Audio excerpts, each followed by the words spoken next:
Si tu souhaites émigrer aux États-Unis, il y a différentes façons de le faire. Mais il y a une façon parmi tout ce panel de solutions, bien de moyens, qui est la plus rapide et la plus simple et surtout la plus facile aussi. Cette solution, c'est la Green Card ou alors le DV Lottery ou la loterie américaine.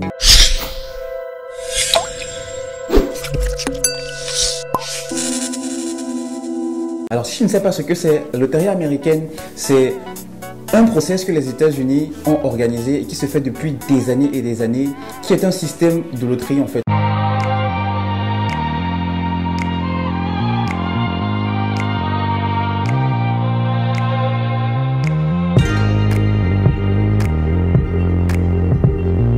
C'est-à-dire, il n'y a pas de critères précis qui permet de sélectionner X ou Y personnes dans le process. Il suffit seulement de s'inscrire.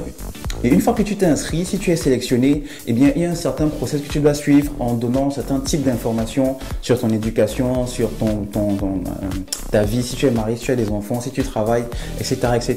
Tu passes un interview pour avoir ton visa d'immigrant. Et bien, une fois que ton visa est passé, tu arrives aux États-Unis et tu commences à vivre comme un résident permanent. Et bien qu'au bout de 5 ans, tu peux faire une demande de naturalisation si tu le souhaites ou alors juste prolonger ta carte de résident de 5 ans jusqu'à ce que tu sois prêt d'avoir justement la naturalisation américaine.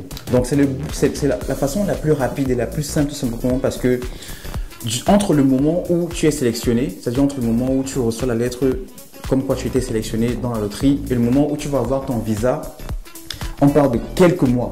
On parle vraiment de quelques mois. Maintenant, une fois que tu arrives sur le territoire américain, que tu commences à vivre comme résident permanent, comme j'ai dit tantôt, tu as 5 ans, le temps que ta première carte de résidence expire pour être éligible à la naturalisation américaine.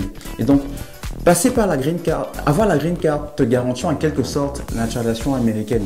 Avoir le passeport américain aujourd'hui est un passeport, est parmi les top 5 des passeports les plus puissants et donc qui va t'offrir beaucoup d'opportunités ou bien qui va t'offrir des facilités que d'autres passeports n'ont pas, comme le passeport camerounais par exemple.